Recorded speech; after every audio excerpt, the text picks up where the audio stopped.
segundo año en el programa interna. Y me encuentro el día de hoy realizando la sesión de revisión de guías de cáncer de mama, específicamente acerca del tamizaje y generalidades del diagnóstico. Agradezco a los doctores David Omar de Oncología por apoyarme a proporcionarme la sugerencia bibliográfica, que es la que se va a utilizar en la sesión, y al doctor Gerardo, residente de cuarto año de Medicina Interna, por su asesoría para realizar la presentación. Ahora, iniciando con lo que es la definición del cáncer de mama, es la proliferación maligna de células epiteliales que van a encontrarse recubriendo con los lobulillos de la mama, y esta es una enfermedad que va a ser multifactorial. ¿Por qué? Porque se van a ver implicadas diferentes variables, como las variables genéticas, variables hormonales, variables en el estilo de vida de la paciente y características específicas de cada paciente acerca de su vida reproductiva. Y como sabemos, se tiene una biología particular en este tipo de cáncer, lo que lo hace susceptible a diferentes estrategias terapéuticas específicas.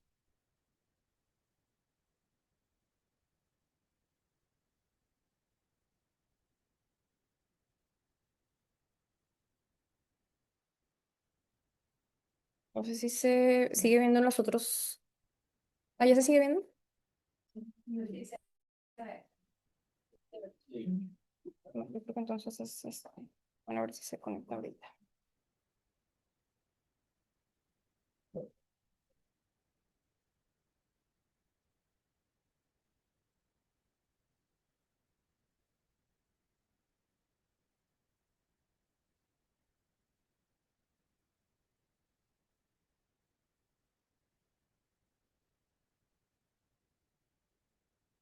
Bueno, igual voy a continuar y ahorita ya a ver si se puede conectar aquí en el Metropolitano.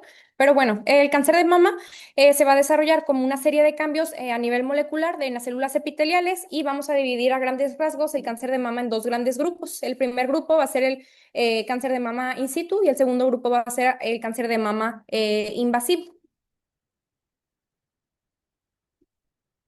Ahora, el crecimiento anormal que se va a desarrollar dentro del conducto lo podemos nosotros denominar como un carcinoma ductal in situ. Y este tipo de carcinoma suele ser difícil de diferenciar de la hiperplasia atípica, y esta se considera una enfermedad que es caracterizada por ser premaligna. Existe al menos, se estima que aproximadamente el 30% de las mujeres que tienen carcinoma in situ que no reciben tratamiento tienen riesgo en los próximos 5 años de desarrollar cáncer de mama. Ahora, los cambios que se van a desarrollar en las células epiteliales, que van a estar limitados a la membrana basal del lobulillo, vamos a llamarlos carcinoma lobulillar in situ. Y bueno, el carcinoma lobulillar in situ suele ser por lo general hallazgos, se puede encontrar por un hallazgo incidental en algunas biopsias que se realizan a nivel de la mama, ya sea por anomalías que se detectaron por medio de exploración física o por mamografía, y ocurre por lo general en pacientes premenopáusicas con una edad media de diagnóstico aproximadamente a los 50 años, y a diferencia del carcinoma ductal in situ, el carcinoma lobulillar se considera como un indicador de mayor riesgo para desarrollar cáncer de mama invasivo. Esto porque aproximadamente entre el 25 a 30% de las pacientes con carcinoma lobulillar in situ van a desarrollar posteriormente enfermedad invasiva. Cuando estas células que menciono han invadido la membrana basal, podemos denominar a esta patología como cáncer invasivo o cáncer infiltrante de mama. Y bueno, la justificación de este tema es, bueno, para nosotros como médicos internistas o médicos geriatras, este tema pues es de suma relevancia, porque se estima que aproximadamente en Estados Unidos el 12,3% de las mujeres, o sea, que viene siendo una de cada 8 mujeres, va a desarrollar cáncer de mama en alguna etapa de su vida. Y nosotros como médico que estamos en contacto directo con las pacientes en este grupo etario, pues jugamos un papel importante en la referencia a un tercer nivel. Además, pues otra de nuestras tareas como médicos es concientizar a las mujeres cuando nosotros tenemos el contacto con ellas, para que ellas se lleven a casa lo valioso que es lograr identificar un tipo de cáncer en estadios tempranos, porque pues esto nos va a disminuir el desarrollo de síntomas, la morbimortalidad, y también la duración del tratamiento pues va a ser mucho menor en las pacientes cuando se detecta a tiempo. Ahora, hablando de epidemiología, en Estados Unidos se estima que el cáncer de mama es la neoplasia maligna más común y ocupa el segundo lugar después del cáncer de pulmón como causa de muerte. Sin embargo, esta epidemiología en México pues cambia un poco. ¿Por qué? Porque El cáncer de mama es el tumor maligno que se va a presentar con más frecuencia y es la primera causa de muerte por cáncer. Se estima que en el 2022 se realizó un diagnóstico aproximado de 31.000 nuevos casos y se presentaron más de 8.000 fallecimientos asociados a esta patología. En la última década se ha notado un incremento en el número de tanto fallecimientos como nuevos casos. Esto muy probablemente debido al envejecimiento poblacional o los cambios en el estilo de vida que presentan las pacientes. También, ¿por qué? Porque no tenemos un programa nacional de detección oportuna que realmente abarque la cantidad suficiente de pacientes a nivel nacional. Y también, ¿por qué? Porque hay un acceso limitado a la atención oncológica en nuestro país, que es algo pues, que nosotros vemos muy de cerca aquí en nuestra residencia. Y bueno, es importante hacer énfasis que alrededor del 75% de los casos que se van a presentar de cáncer de mama van a ser en mujeres mayores de 50 años, pero pues no es exclusivo de este grupo de edad, sino que también se puede presentar en mujeres de la tercera, cuarta década de la vida y en algunas ocasiones puede verse también en pacientes adolescentes. La razón que se presenta de mujeres a hombres es que por cada 150 mujeres que se detecta, este presenta en un hombre. Esto anterior, pues porque sabemos que esta enfermedad pues, es dependiente de hormonas sexuales y pues que se va a dar también por un incremento en la actividad de los receptores de estrógenos y de sus ligandos, que son el estradiol y la estrona. Ahora, en esta sesión me estaré enfocando en lo que es el consenso mexicano sobre el diagnóstico y el tratamiento del cáncer mamario y en la versión del 2025 de la guía de la NCCN acerca del tamizaje de cáncer de mama. Y bueno, para complementar con algunos datos, la guía también, existe otra guía que es la guía que nos da la guía de reducción de riesgo, que también es de la NCCN. Y bueno, existen distintos factores de riesgo que nosotros conocemos que se han asociado al desarrollo de esta patología. Por ejemplo, los antecedentes de cáncer de mama en familiares de primera línea o el ser portadores de genes que se han demostrado que confieren una predisposición al desarrollo de cáncer de mama, pues es considerado un factor de riesgo. Existen otros factores hormonales, como podemos recordar que la duración total de la vida menstrual de una paciente, por ejemplo, una menarca temprana y una menopausia tardía, pues también van a estar asociados como factor de riesgo para el desarrollo de cáncer de mama. La nuliparidad o presencia de un primer embarazo posterior a los 30 años, la ausencia de lactancia, el uso de terapia de reemplazo hormonal con estrógenos, ya sea con progesterona o únicamente con estrógenos. Sobre todo esto se da cuando se administran en pacientes en la perimenopausia o posmenopausia.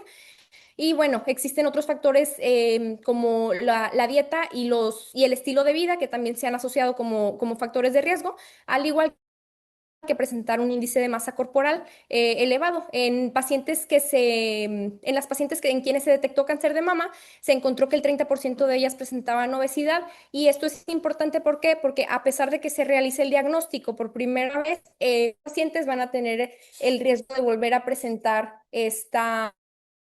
una, una neoplasia. Entonces, pues ellas también son un grupo importante de...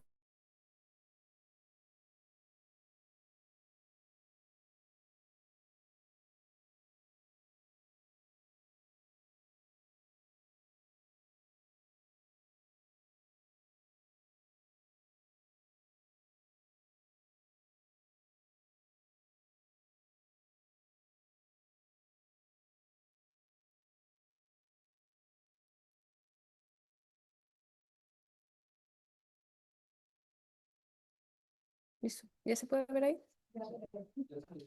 Bien. Listo. Y bueno, existen otros factores de riesgo que ahorita voy a mencionar más a detalle, pero por ejemplo, la exposición a radiación en pacientes antes de los 30 años también es considerado como un factor de riesgo importante para el desarrollo de cáncer de mama. Pero bueno, existen factores protectores para el desarrollo de cáncer de mama que han demostrado que se puede disminuir el riesgo de por ciento por cada 12 meses de lactancia que se administran. El ejercicio físico también en mujeres posmenopáusicas también ha demostrado disminución del riesgo. Una menopausia antes de los 45 años y, por ejemplo, también en pacientes que se utilizan terapias de reducción de riesgo, que son pacientes que se identifican por sus características que van a presentar. Ellas reciben un tipo de manejo específico en quienes se busca administrar, o sea, administrar a lo mejor algunas, ya sea de manera quirúrgica o de manera farmacológica, algunos agentes de desarrollo de cáncer de mama. Y bueno, se ha encontrado también que la alimentación temprana puede tener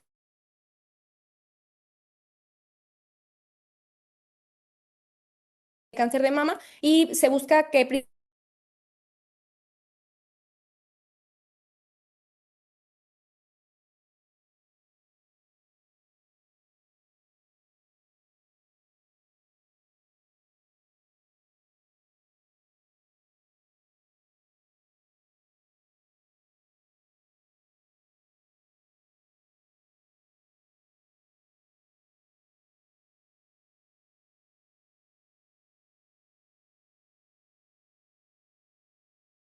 bien.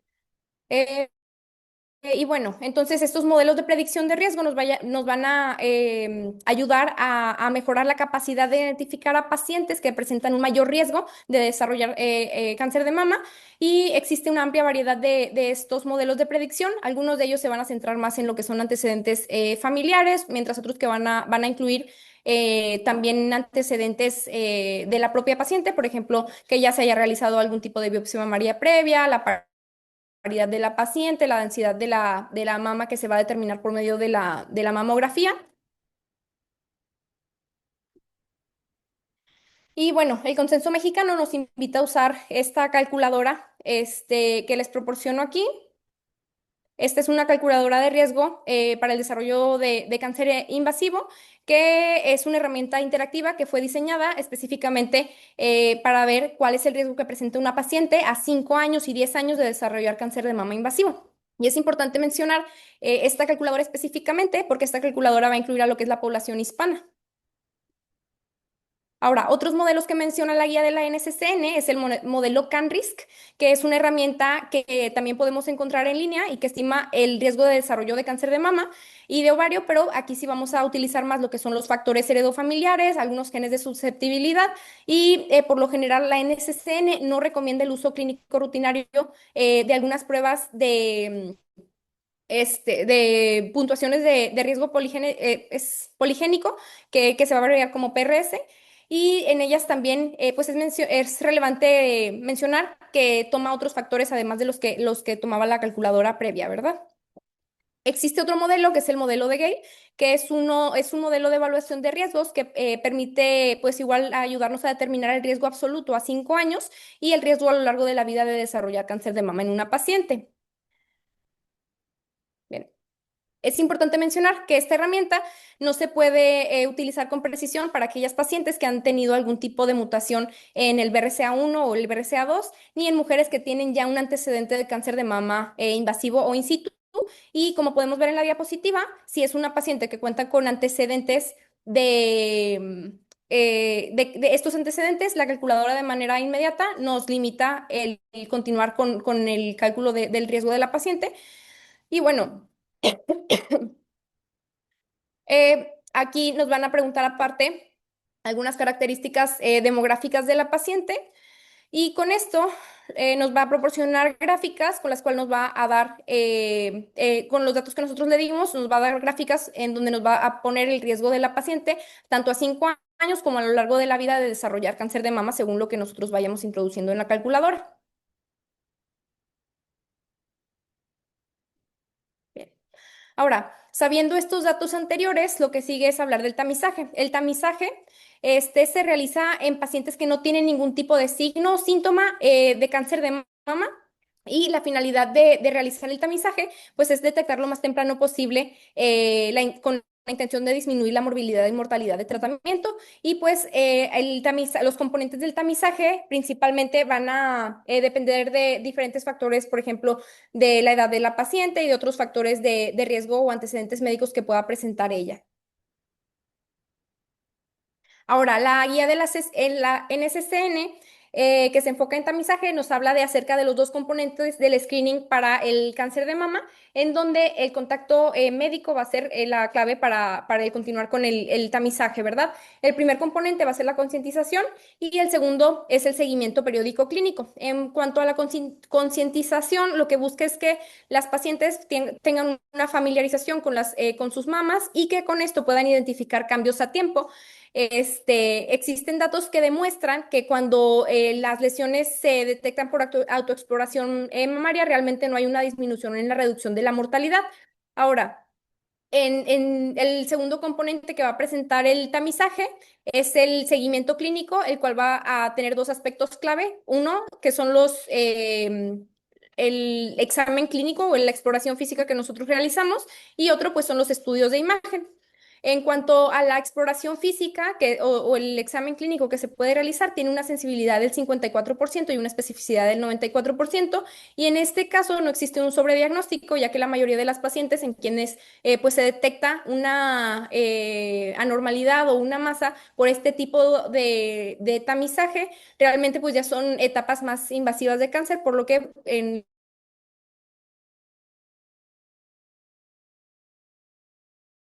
esto que es importante y que menciona la guía son los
Listo, una disculpa. En el metropolitano estamos teniendo otra vez problemas de conexión. Pero bueno, como mencionaba, la mastografía que se realiza de tamizaje se realiza en aquellas pacientes asintomáticas, y la diagnóstica se va a realizar en pacientes que ya tienen o una masa palpable o secreción por el pezón, o que de alguna forma en estudios previos ya se encontró alguna anormalidad y se requiere el seguimiento por medio de mastografías ya diagnósticas. Ahora, en la mastografía de tamizaje es el único método de imagen que ha demostrado realmente disminuir lo que es la mortalidad por cáncer de mama. Y en cuanto actualmente tenemos diferentes terapéuticas y han ido en incremento los avances en las terapias. Sin embargo, se considera que la mastografía continúa siendo que ha tenido un mayor impacto en la reducción de la mortalidad. Tiene una disminución de la tasa de mortalidad de hasta 40%. Ahora, la mastografía de tamizaje se detecta de 2 a 4, según las guías de mexicanas, detecta de 2 a 4 1000 estudios que se realizan.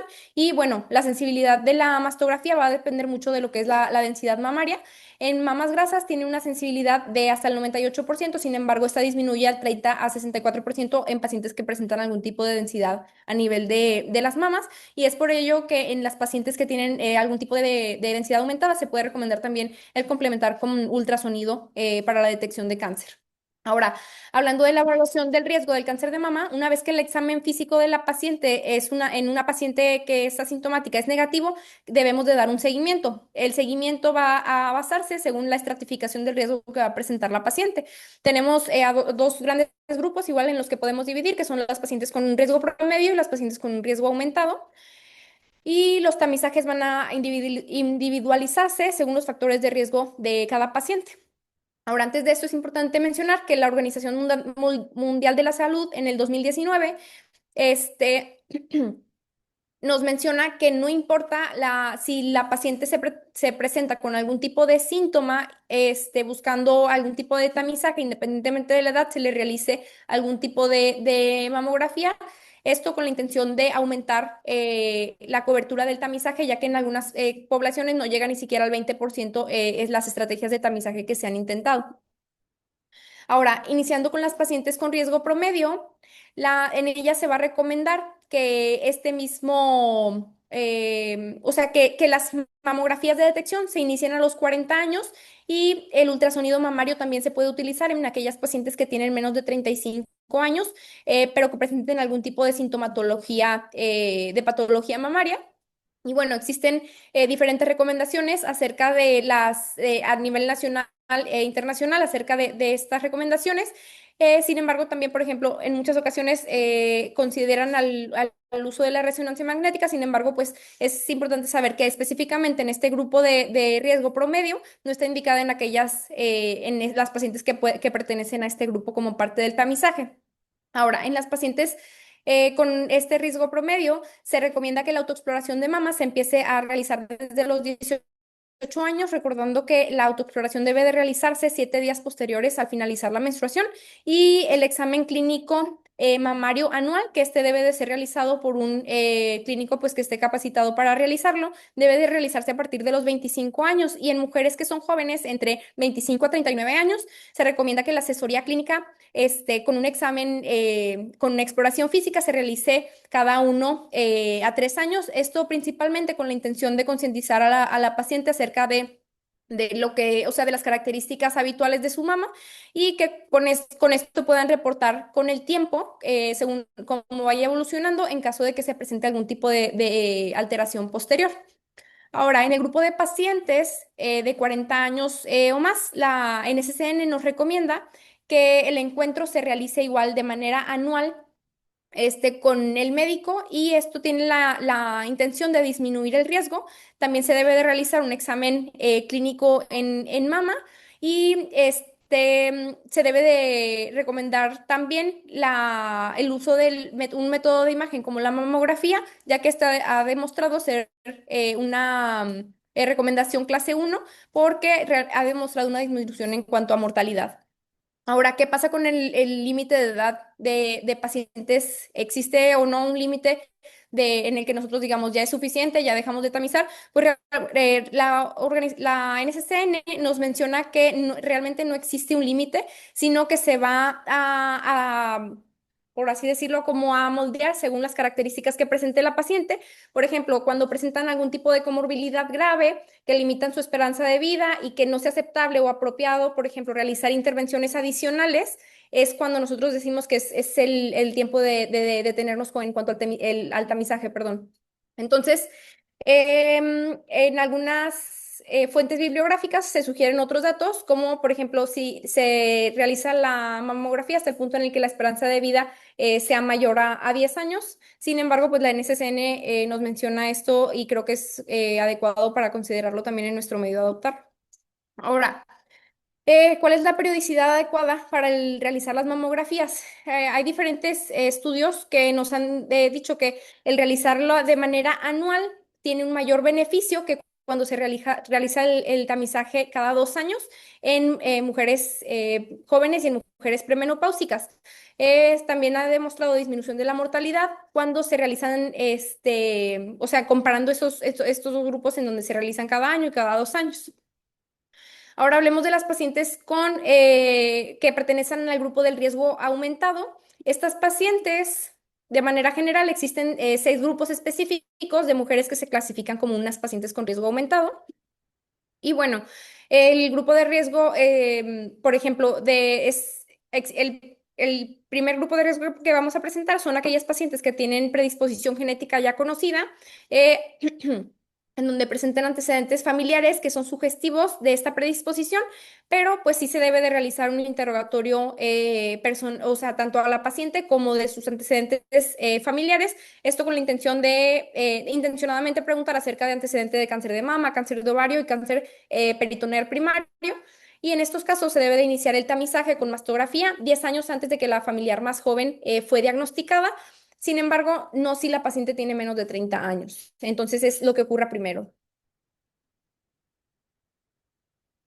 Bien, ahora otro grupo de riesgo son aquellos pacientes que cuentan con un riesgo de por vida de más de 20% de desarrollar cáncer de mama, y esto pues lo vamos a utilizar tomando en cuenta las calculadoras de riesgo que mencioné al inicio de la sesión. Y bueno, en las calculadoras, como mencioné, en algunas ocasiones toman en cuenta familiares de primer, segundo y tercer grado, según lo que vaya correspondiendo. Y Este, mm, la, mm, en este grupo de pacientes se recomienda la concientización y la valoración cada 6 meses, cada 6 a 12 meses, con estudios clínicos de exploración física de mama. Ahora, otro grupo que existe de pacientes que son consideradas como pacientes con un riesgo aumentado son aquellas pacientes que recibieron algún tipo de radioterapia a nivel de tórax. Hay algunos estudios en donde se demostró que pacientes que recibieron algún tipo de radioterapia tenían un riesgo acumulado de desarrollar cáncer de mama a los 55 años del 29%. Es por esto que estas pacientes se consideran como un grupo de riesgo, y es por eso que también al momento en que nosotros tenemos contacto con alguna paciente que recibió eh, cerca de la edad en la que recibió esta radiación y la localización de la radiación en donde se recibió.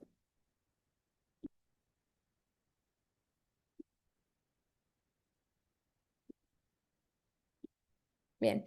Ahora, en pacientes que tienen más de eh, perdón, ya. Por ejemplo, pacientes que tienen años que pertenecen a este grupo de riesgo en radioterapia, es un factor de riesgo en donde se dio radioterapia cercano al tejido mamario. La NCCN recomienda realizar las valoraciones. Estas deben de iniciarse 8 años posteriores a que se dio la administración de la radiación.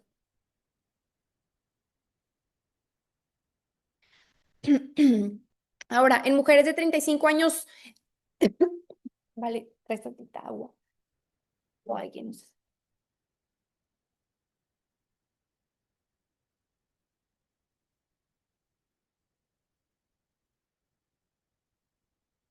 Ya, listo. Bueno, ahora sí. En mujeres de 35 años o más que presenten un riesgo a 5 años de más de 1,7 de desarrollar cáncer de mama invasor, según las calculadoras que mencioné ahorita al inicio, con el modelo de Gale, como este nos ayuda a determinar el riesgo absoluto a 5 años de desarrollar cáncer de mama en una paciente. Eh, este modelo también es importante mencionar que toma en consideración a la población afroamericana y en alguna población asiática, pero que está residiendo en Estados Unidos. Y bueno, porque el corte es 1,7, este va a ser el corte es porque el valor es el riesgo promedio en Estados Unidos de una mujer de 60 años de desarrollar cáncer de mama, que es cuando se realiza el diagnóstico, es la edad de diagnóstico de las pacientes en Estados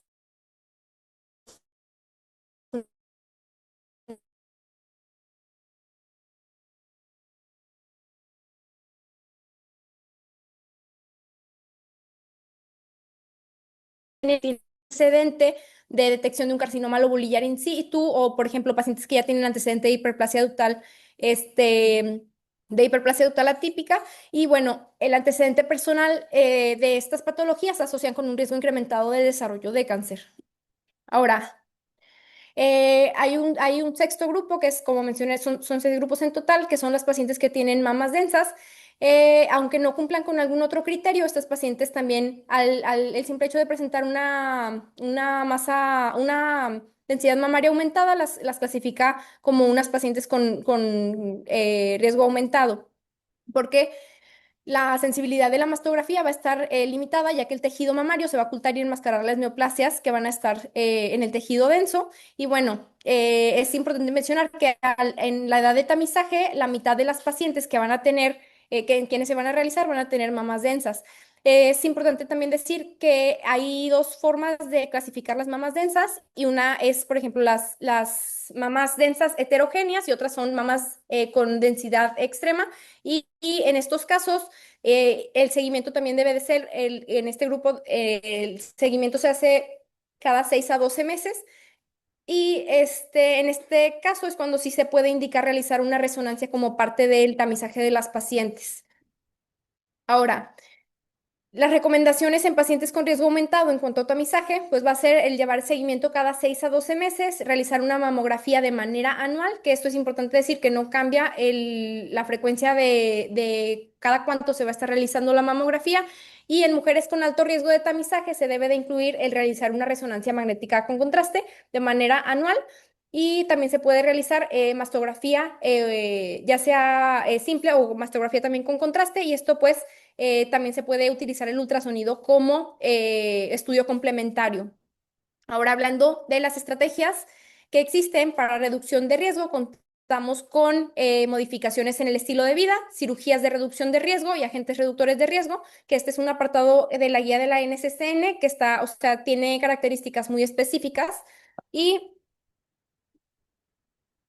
bueno, inicialmente hablando de lo que es la mastectomía de reducción, generalmente debe de considerarse solo en aquellas pacientes que presenten mutaciones genéticas de alta penetrancia, antecedentes familiares que realmente son contundentes y en pacientes que recibieron radioterapia de tórax antes de los 30 años, como mencioné previamente, como en los antecedentes del linfoma. Y no se recomienda para variantes en genes que no, realmente no se cuentan con antecedentes familiares claros, o, por ejemplo, en pacientes que presentan algún tipo de carcinoma lobulillar in situ, en ellas no se prefiere la cirugía, sino que se prefiere administrar agentes endocrinos para su tratamiento.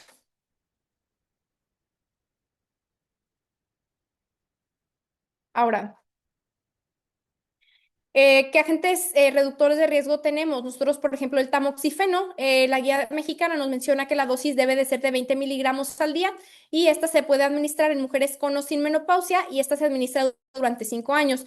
En aquellas mujeres que presentan intolerancia a esta dosis se puede considerar dar una dosis disminuida de 5 miligramos cada 24 horas durante 3 años como una buena alternativa, y el raloxifeno a dosis de 60 miligramos por día también que se considera una buena opción como quimioprevención en mujeres posmenopáusicas. Igual también se da durante un periodo de 5 años. Ahora, es importante mencionar que estos reductores de riesgo también son medicamentos que tienen sus contraindicaciones. Por ejemplo, el tamoxifeno está contraindicado en pacientes que han tenido antecedentes de eventos trombóticos o de hiperplasia típica del endometrio. Y los inhibidores de la aromatasa deben de evitarse en pacientes que tienen antecedentes de osteoporosis o de osteopenia.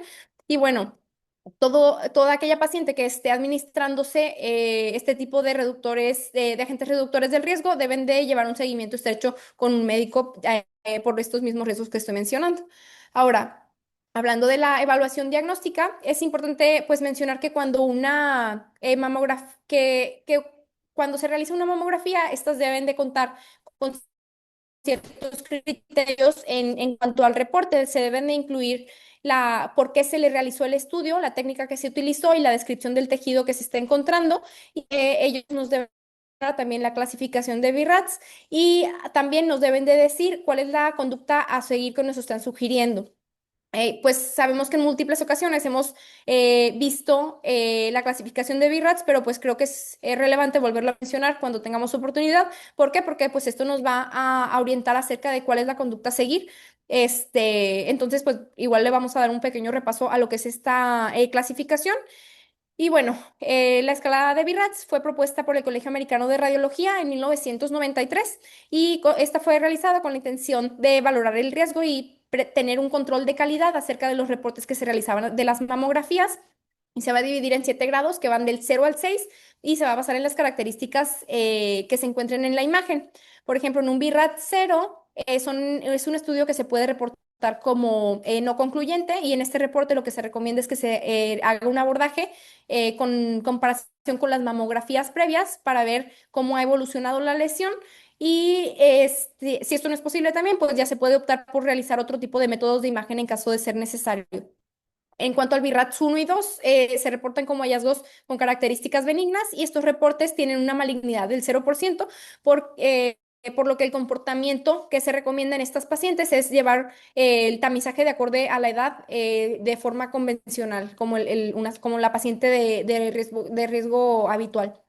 Ahora, el BIRATS 3 son reportes que son reportados como probablemente benignos y estos tienen un riesgo de malignidad de menos del 2%, por lo que sí requieren un seguimiento estrecho y se debe de valorar a los 6 meses y cada 6 a 12 meses durante los siguientes 2 años, esto con la finalidad de ver cómo va evolucionando esta lesión, pero si esta se mantiene sin cambios o si resuelve, se debe de continuar con el tamizaje según la edad que tiene la paciente. Y, por ejemplo, si existe un tamaño, que aumenta el tamaño, que las características cambian, pues es cuando ya se va a indicar la toma de la biopsia. Ahora, en cuanto al BIRATS 4 y 5, estos son reportes de lesiones sospechosas o altamente sugestivas de malignidad. Los reportes se pueden correlacionar o confirmar por medio de patología y, por ejemplo, el grado 4 va a tener, se va a subdividir a su vez en 4A, 4B, 4C. Y el riesgo va a ir desde el 2% hasta el 94% según el grado que se vaya dando. Y el grado 5 es cuando ya se presenta el detectar una lesión grado 5 pues ya nos habla de un 95% de malignidad. Entonces, ¿qué va a pasar si nosotros tenemos una paciente en que tenemos una mamografía que nos está reportando BIRATS 4 o 5 y al momento de realizar una biopsia encontramos hallazgos característicos de algo benigno? Pues ahí es cuando está indicado ya realizar una biopsia excisional porque no coinciden estos dos reportes. Ahora, el BIRAT 6 es un reporte en donde ya se confirmó la presencia de malignidad y en estos casos, pues lo que se requiere es ya realizar un abordaje completo y la dirección de la paciente para detección específica del tipo de cáncer y de los tratamientos que se le pueden ofrecer específicamente a la paciente. Ahora, la indicación de la toma de biopsia se considera necesaria cuando contamos con un BIRATS 4 y 5, como mencioné previamente, y podemos encontrar diferentes hallazgos en este tipo de biopsias, como la presencia de microcalcificaciones, nódulos o, por ejemplo, cambios en lesiones que se habían detectado previamente. Pero lo que es importante mencionar es que cuando se presentan microcalcificaciones y se toma una biopsia, se debe de asegurar que las microcalcificaciones vayan en el estudio histopatológico que se va a enviar a patología para pues tener un mayor margen de detección del cáncer a tiempo. Ahora, Eh, la evaluación histológica va a ser un componente central del tratamiento del cáncer de mama. ¿Por qué? Porque nos va a dar datos acerca de cuál es la extensión de la enfermedad y cuáles son las características específicas de esta enfermedad. Y bueno, aunque contamos con previamente se realizaban algunos estudios, no sé si se ve en la imagen, pero previamente se prefería utilizar la biopsia excisional en donde se realizaba un marcaje percutáneo. Actualmente la biopsia con aguja de corte o Trucut es la que se utiliza para las lesiones tanto palpables como para lesiones no palpables. También contamos con lo que es la biopsia por aspiración por aguja fina, que es un procedimiento percutáneo que utiliza una aguja fina que va de unos 22 a 25 gauches y toma muestras de lesiones sospechosas. Las ventajas de este tipo de biopsia es que se puede realizar de manera ambulatoria, realmente son de muy bajo costo. no son muy molestas para la paciente. Sin embargo, las desventajas es que pues, se requiere de un patólogo con experiencia para la interpretación de la citología.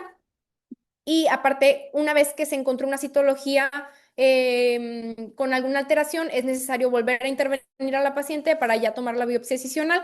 Y entonces la NSCN solo recomienda este tipo de procedimientos con la intención de quitar, por ejemplo, quistes o abscesos que se encuentren a nivel de mama. Y se prefiere la biopsia guiada por ultrasonido, en donde el radiólogo es quien va a determinar cuál es el mejor estudio a realizar. Por ejemplo, se puede utilizar la guiado por ultrasonido, por estereotaxia, o también se puede utilizar guiado por resonancia magnética.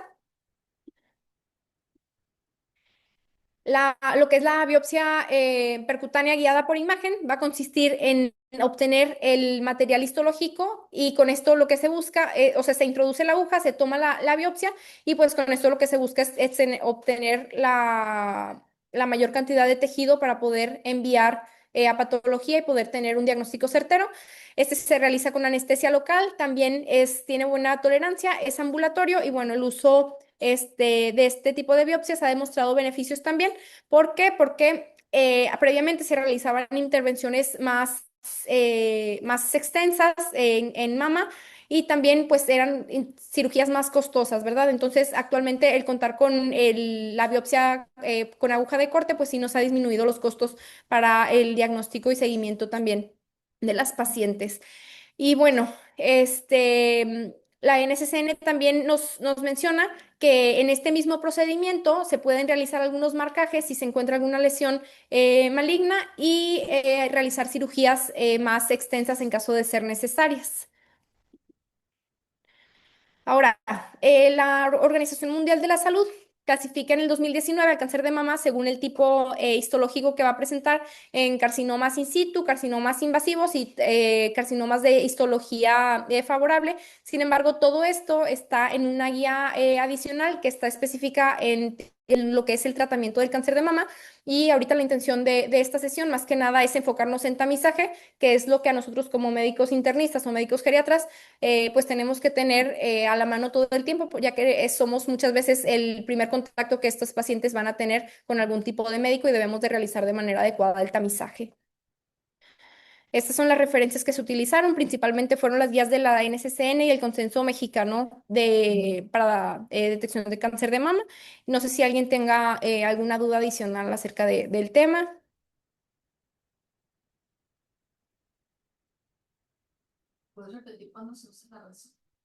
Sí, la resonancia se utiliza, por ejemplo, en pacientes que tienen mama densa.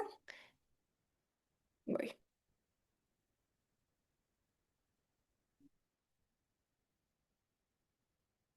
Mm,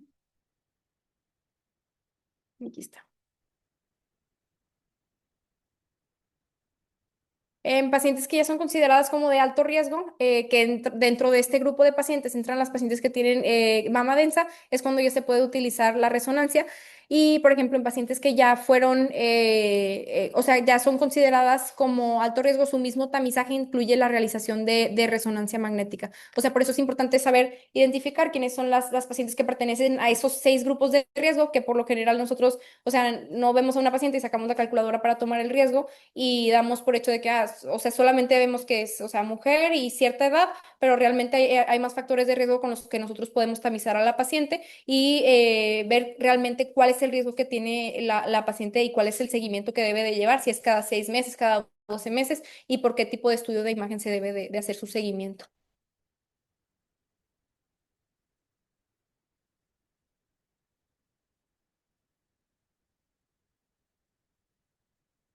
Bueno. No sé si alguien tenga otra duda de la sesión. Le intenté hacer como que lo más conciso posible guías de tamizaje. No sé si alguien tenga alguna sugerencia, duda. Bien. Bueno, pues entonces podemos continuar con las actividades del día y pues les agradezco mucho la atención que se presentó a la presentación.